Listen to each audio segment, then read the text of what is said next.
አጠገባችሁ ያለውን ሰው ዛሬ ከእግዚአብሔር ዘንድ ላንተ መልእክት አለ በሉት።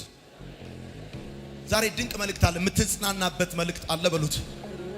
ሃሌሉያ ጌታ ይባረክ። በእውነት በእግዚአብሔር መታሰብ ታላቅ ነገር ነው። የብዙ ሰዎች ጥያቄ በዚህ ዘመን፣ የብዙ ወንዶችና ሴቶች ልጆች ጥያቄ በዚህ ዘመን እግዚአብሔር ረስቶኛል የሚል ጥያቄ አላቸው። ጎረቤቶቼ ሁሉ ታስበዋል፣ ዘመዶቼ ሁሉ ታስበዋል፣ አብረውኝ የሚጸልዩ ሁሉ ታስበዋል፣ እኔ ግን ተረስቻለሁ ብለው የሚሉ ቁጥራቸው ጥቂት የሚባል አይደለም። እንባዬ አልታበሰም፣ ጩኸቴ አልተሰማም፣ መከራዬ ከመቀነስ ይልቅ እንደውም ብሶበታል፣ አይሎበታል። ከዚህ በኋላ የህይወቴ አካሄድና እጣ ፋንታ ምን እንደሆነ አላውቅም። ጌታ ኢየሱስን እንደ ግል አዳኝ አድርጌ ተቀብዬ አምላኬን እድል ፋንታዬ፣ ኃይሌ፣ ብርታቴና ጉልበቴ አድርጌ ታምኘው፣ ነገር ግን እስካሁን ድረስ ለዓመታት አለቅሳለሁ። ይልቁንም እንደውም እንባዬ ይታበሳል ብዬ ስጠብቅ ከቶውንም ጩኸቴ አልተሰማም።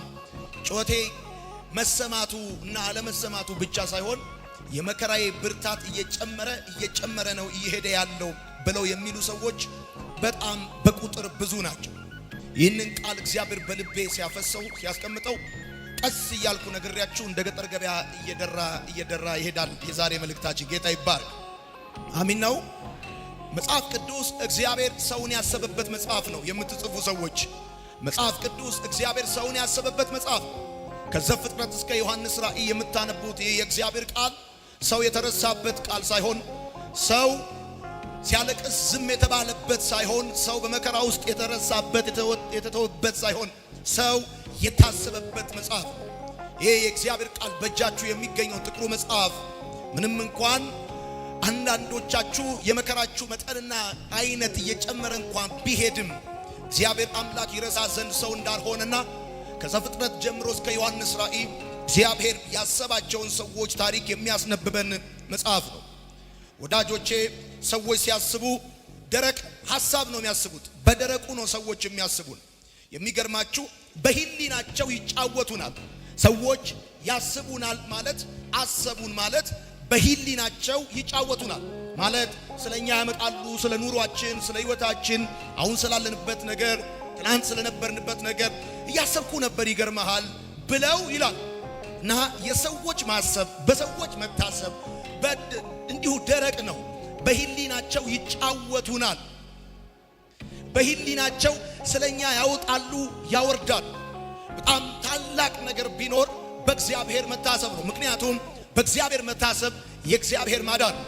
እግዚአብሔር አሰባችሁ ማለት at the same time ረዳችሁ፣ አገዛችሁ፣ እንባችሁን አበሰ፣ ጩኸታችሁን ሰማ፣ ቀንበራችሁን ሰበረ፣ ዕዳችሁን ከፈለ፣ ታሪካችሁን ለወጠ ማለት ስለሆነ በእግዚአብሔር በመታሰብና በእግዚአብሔር በመረዳት መካከል ምንም አይነት ልዩነት የለም። ሰው እንዲሁ በደረቁ ያስበናል። ሰው እንዲሁ በህሊናው ይጫወታል ስለኛ። እንደውም አንዳንድ ጊዜ እንገረማል። አንዳንድ ሰዎች በስልካቸው ብዙ መቶ ኮንታክቶች ኖረዋቸው አስበው አስታውሰው እኛ ጋር መደወላቸው ያስገርመናል፣ ፈገግ ያሰኘናል፣ ያጽናናናል። ከነዚህ ሁሉ ሰዎች መካከል እኛን በማሰባቸው ደስ እንሰኛል። በዘመን መጨረሻ በአውደ ዓመት በተለያየ ጊዜ አስበውን ሲደውሉልን እንኳን አደረሳችሁ ብለው ሲሉን ዓመቱ የበረከት የድል እንዲሆንልን ሲመኙልን ደስ ይለናል። ወደ ኪሳችን የሚያስገቡት ነገር ባይኖርም የትናንትናውን ህይወታችንን ባይቀይሩትም በሰዎች መታሰብ እንኳን በልብ ላይ ትልቅ ደስታ ይፈጥራል። ይህ በሰዎች መታሰብ እንዲህ ደስ ካሰኘ ሲናገር ታሪክን በሚለውጥ ሲናገር ጨለማን በሚያበራ በእግዚአብሔር መታሰብ ደግሞ ህይወትን ይቀይራል የሚል ሰው አሜን ይበለኝ። እስቲ በደንብ አድርጋችሁ አሜን በሉ። የሰው ማሰብ ሐሳብ ሆኖ ነው የሚቀረው። ሰዎች ያስቡናል፣ ሐሳባቸው ደግሞ ይሄ ማሰባቸው ደግሞ ሐሳብ ሆኖ ነው የሚቀረው። ምንም አይነት ለውጥ በህይወታችን አያመጣም። ያስቡናል ስለ ስራችን፣ ስለ ህይወታችን። አንዳንዶች ካስታወሳችሁ ድሮ ሃይ ስኩል ተማሪ የነበሩትን ሰዎች ሁሉ ያስታውሳል። ነገር ግን የሰዎች ማሰብ ሐሳብ ሆኖ ብቻ ነው የሚቀረው። የሚሰማኝ ሰው ካለ እያንዳንዱ የምናገረው ቃል የትንቢትና የመጽናናት ቃል ስለሆነ አሜን ብላችሁ እንድትወስዱ ፈልጋለሁ። የሰዎች ማሰብ ሐሳብ ሆኖ ነው የሚቀረው። የእግዚአብሔር ማሰብ ግን ከሲኦል ጎትቶ ነው የሚያወጣው። የእግዚአብሔር ማሰብ ግን ታሪክን አድራ አድራሻን የሚቀይር ነው። የእግዚአብሔር ማሰብ ከፊት ያለው ወደ ኋላ፣ ከኋላ ያለው ወደፊት የሚያደርግ የእግዚአብሔር ማሰብ ግን አድራሻን የሚቀይር ነው። አሜን ይባላል። ማታካቻቲ ላማቴ የሰዎች ማሰብ ሐሳብ ሆኖ ነው የሚቀረው። ያስቡናል፣ ከዛም ደግሞ ከጥቂት ቀናት በኋላ ይረሱናል። የእግዚአብሔር ቃል የሚናገረው እንደዚህ ነው። የእግዚአብሔር ቃል ሰዎች የታሰቡበት ቃል ነው። እግዚአብሔር ማንን እንደረሳ አንተን ይረሳል። ማንን እንደረሳ አንቺን ይረሳል። ማንን እንደተወ አንተን ይተዋል። እግዚአብሔር አንተን ብቻ አይደለም የዘር ማንዘሮችን በዚህ ዓመት ያስባቸዋል። ገና ምን አይተህ ባንተ የሚገረሙ ሰዎች ካሉ ገና ይጨምራል። እግዚአብሔር ስማ፣ የእናትና የአባትን ብቻ አይደለም የቅምቅም አያቶችን ያልተወራረደ ሂሳብ እግዚአብሔር ያወራርድልሃል። ማታካቻቲ ላማቴ የእግዚአብሔር ማሰብ ሐሳብ ሆኖ አይቀርም። የእግዚአብሔር ማሰብ ወሬ ሆኖ አይቀርም። የእግዚአብሔር ማሰብ ይገርምሃል። እግዚአብሔር አምላክ ማታ አስቦ ጠዋት ይሸልምሃል። እግዚአብሔር ማታ አስቦ ጠዋት ይሸልምሃል። ሃሌሉያ! እግዚአብሔር የሚያስብ አምላክ፣ እግዚአብሔር ያስባል። ተረስቻለሁ የምትሉ ሰዎች፣ አብረውኝ የሚጸልዩ ሰዎች ታስበዋል። ዘመዶቼ ታስበዋል። ጎረቤቶቼ ታስበዋል። ከኔ ጋር ደህንነት የተማሩ ታስበዋል። አብረውኝ የተማሩ ታስበዋል። እኔ ግን ተረስቻለሁ። እያገለገልኩ ተረስቻለሁ። እየዘመርኩለት ተረስቻለሁ የምትሉ ሰዎች፣ አንዳንድ ጊዜ በሰው መካከል ያብቸኝነት፣ በዘመድ መካከል እንደ ባዳነት እየተሰማችሁ ሕይወት በጣም የከበዳችሁ ሰዎች እግዚአብሔር ዛሬ ማለዳ እንደዚህ ይላችኋል። ዘንድሮ የምትታሰቡበት ዓመት ይሆናል። አማታካቻ ረግጣርኩና አሜን በሉ። ያላችሁበት ቦታ የቱንም ያህል ሩቅ ይሁን፣ የማይታወቅ ሰፈር ልትኖር ትችላለህ። አንተ ስመጥር ዝነኛ ላትሆን ትችላለህ። ዘንድሮ ግን እግዚአብሔር በሰፈር ባድራሻ ገብቶ ያስብሃል። አሜን ይባላል። ሃሌሉያ! እግዚአብሔር ያስባል። በእግዚአብሔር መታሰብ የዘመናትን ጥያቄ ይመልሳል። በእግዚአብሔር መታሰብ፣ በሰው መታሰብ የቀናትን ችግር እንኳን የቀናትን ጥያቄ እንኳን አይመልስም። በእግዚአብሔር መታሰብ የዘመናትን ጥያቄ ይመልሳል። ሰው በእግዚአብሔር ሲታሰብ የሚመለስለት የስድስት ወሩ የስድስት ዓመቱ ጥያቄ እንዳይመስላችሁ። በእግዚአብሔር መታሰብና በእግዚአብሔር መርዳት መካከል there is no any difference። እግዚአብሔር አሰባችሁ ማለት እግዚአብሔር ረዳችሁ ማለት ስለሆነ በእግዚአብሔር መታሰብ እየነገርኳችሁ ያለሁት እንደዚህ ነው። በእግዚአብሔር መታሰብ የዘመናት ጥያቄን ይመልሳል። ወይኔ እግዚአብሔር አስቧችሁ ልክ በሰዓቱ፣ ልክ በጊዜው፣ ልክ በወራቱ፣ ልክ በቀኑ የመጣ ጊዜ የአንድ ሰሞን ወይም ደግሞ የዚህ የሰሞነኛውን ጥያቄ መልሶ አይሄድም። በሰዎች መታሰብ ምናልባት የዛሬን ታክሲ ሊከፍልልህ ይችላል። በሰዎች መታሰብ የዚህን ወር የቤት ኪራይ ሊከፍልልህ ይችላል። በሰዎች መታሰብ የዚህን ወር ትምህርት ቤት ሊከፍልልህ ይችላል። በእግዚአብሔር መታሰብ ግን የዘመናት ጥያቄን ይመልሳል።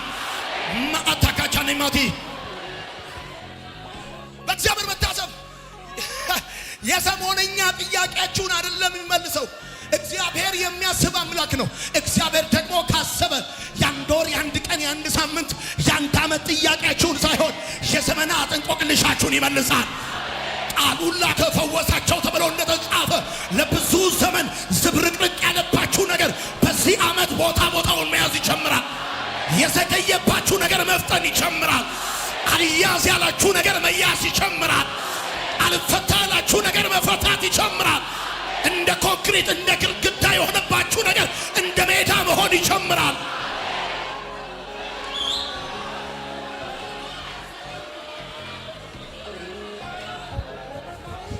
እግዚአብሔር ያስባል። እግዚአብሔር ያስባል። የታመኑበትን ያስባል። የተከተሉትን ያስባል። በየጓዳው በየጎርጓዳው ያለቀሱትን እግዚአብሔር ያስባል። ሻውት ኢን ጂሰስ ኔም ሃሌሉያ። አሜን ናችሁ? ተባረኩልኝ። እኔ አንድ ነገር አውቃለሁ። ምጥ ከመጣ ልጅ ይመጣል። የትኛውም ሴት ላይ ምጥ አይመጣም። ልጅ ያላት ሴት ላይ ነው ምጥ የሚመጣው። ቃሉ ከመጣ ከቃሉ በኋላ ይመጣል። ልጅ ለውጣል። ጌታ ምስክሬ ነው።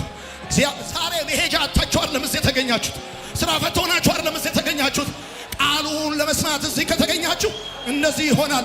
እናንተ መድረስ ያቃታችሁ ቦታ ላይ እግዚአብሔር እየደረሰ ዘሮቻችሁን ያስባል። እግዚአብሔር ኢትዮጵያን ያስባል። እግዚአብሔር ገጠር ከተማውን ያስባል። እግዚአብሔር ወጣቶችን ያስባል። እግዚአብሔር የእናቶችን እንባ ያስባል። እግዚአብሔር ያስባል። በእግዚአብሔር መታሰብ የዘመናት ጥያቄን ይመልሳል።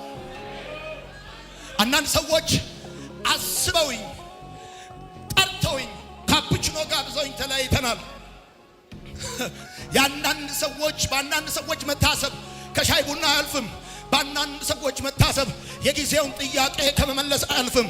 በእግዚአብሔር ስትታሰቡ ግን ስር ነቀል በሆነ ሁኔታ እግዚአብሔር ያስባችኋል። እግዚአብሔር ያስባል። አሚን ነው። በእግዚአብሔር መታሰብ የማታ በረከት ያስገኛል። የማታ የሰው ፊት እንዳታዩ፣ መንገድ ላይ እንዳትወድቁ፣ በደከማችሁና ባቃታችሁ ጊዜ በዛን ጊዜ በእግዚአብሔር መታሰብ የማታ በረከት ያስገኛል። አሜን ይባላል። አንዳንድ የኢትዮጵያ ሰዎች ሲናገሩ የማታ እንጀራ አትንሳኝ ብለው ይላሉ። የማታ እንጀራ ኢትዮጵያዊ በዘመኑ የጠዋት እንጀራ ጠይቆ አያውቅም። የጠዋት እንጀራ የቀትር እንጀራ ጠይቆ አያውቅም። የማታ እንጀራ ማታ ማለት ጉልበት ሲደክም ያጀበ ሲበተን፣ ማታ ማለት ፕሮግራሞች ሲበላሹ የጠበቃችሁት ነገር ሳይሆን ያልጠበቃችሁት ነገር ሲሆን በእግዚአብሔር መታሰብ የማታ እንጀራችሁን ይጋግርላችኋል። እስቲ በደንብ አድርጋችሁ አሜን በሉ። እንዴት እሆናለሁ? እንዴት እኖራለሁ? ቀጣይ ህይወቴ ምንድነው? መጨረሻዬ ምንድነው ያላችሁ ሰዎች ካላችሁ እንደዚህ ይላችኋል። እግዚአብሔር አምላክ ያስባችኋል። መኖሪያችሁ ጡረታችሁ አይደለም። መኖሪያችሁ ዲግሪያችሁ አይደለም። መኖሪያችሁ የዘላለም አምላክ እግዚአብሔር ይባላል። የማታ በረከት ያስገኛል። በእግዚአብሔር መታሰብ ያጀበ ሲበተን፣ ፕሮግራሞች ሲበላሹ፣ ነገሮች ሲበታተኑ አይዟችሁ፣ እግዚአብሔር ያስባል። ይረሳ ዘንድ ሰው አይደለም። የጸለያችሁትን ጸሎት ይረሳ ዘንድ ሰው አይደለም።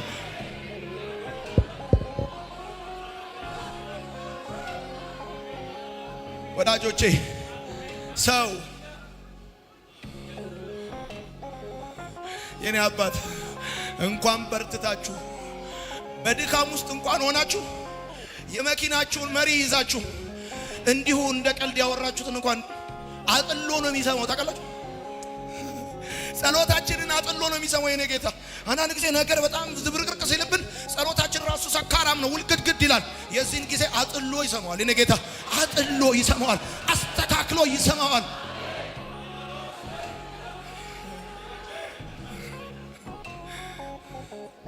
እግዚአብሔር መታሰብ የማታ እንጀራ ያስገኛል። ከትላንት በስቲያ ከተማው የማይበቃቸው ዛሬ ጭቡጦ እስኪመስሉ ድረስ ተሰብስበው የሆነ ስርቻ ስር ገብተዋል። ድፍን ምድር ተስማምቶ ዝነኛ ቢያረጋችሁ፣ ሰማይ ካላሰባችሁ፣ ሰማይ ካላወቃችሁ የማታ እንጀራ ማንም አይጋግርላችሁ። በእግዚአብሔር መታሰብ የማታ እንጀራ ያስገኛል። ዘንድሮ የምላችሁ ነገር እንደዚህ ነው። እግዚአብሔር አምላክ ያንን ያለማወቅ ወራታችሁን ጸሎት እንኳን የረሳችሁትን ጸሎት እንኳን አስቦ ዘንድሮ እጃችሁን ባፋችሁ ያስጭናችኋል። አሜን ነው ወይ? በእግዚአብሔር መታሰብ ከተፈጥሮ በላይ ያራምዳል። በእግዚአብሔር መታሰብ ከተፈጥሮ በላይ ያራምዳል። ይሄን የሚሰማኝ ወጣት ልጅ ይፈልጋል። በእግዚአብሔር መታሰብ ከተፈጥሮ በላይ ያራምዳል። ይሄ ግራቪቲ ምናምን ከሚባለው በላይ ከተፈጥሮ በላይ በዲቫይን አክሰለሬሽን ምን ያስኬዳል ብለህ ካልከኝ በእግዚአብሔር መታሰብ ለምሳሌ 430 ምናምን ዓመት በባርነት በግብፅ ምድር የኖረው ህዝብ፣ ጭቃ እየረገጠ ጡብ እየጠፈጠፈ የኖረ ምስኪን ህዝብ በእግዚአብሔር የታሰበበት ወራት ሲመጣ እንደዚህ ሆነ። ተፈጥሮ ቦታውን ለቀቀ። ሊኪዱ እንደ ሶሊዩድ ቆመ። እግዚአብሔር መንገድ ከፈተለት። ዛሬ ነግራችኋለሁ፣ በእግዚአብሔር የታሰበ ሰው ከተፈጥሮ በላይ ይራመዳል። አዎ አታልፍም የሚልክ ነገር ሊኖር ይችላል። አትሻገርም የሚልክ ነገር ሊኖር ይችላል። አትወርስም የሚልክ ነገር ሊኖር ይችላል። ያ አታልፍም፣ አትሻገርም፣ አትወርስም የሚልክ ነገር ደግሞ ከአቅምክ በላይ፣ ከእውቀትክ በላይ፣ ከዘርክ በላይ፣ ከችሎታክ በላይ፣ ከደሞዝ በላይ ሊሆን ይችላል። አንድ ነገር ግን ነግርሃለሁ፣ በእግዚአብሔር የታሰበ ሰው ከተፈጥሮ በላይ ይራመዳል። እስቲ በደንብ አድርጋችሁ አሜን በሉ።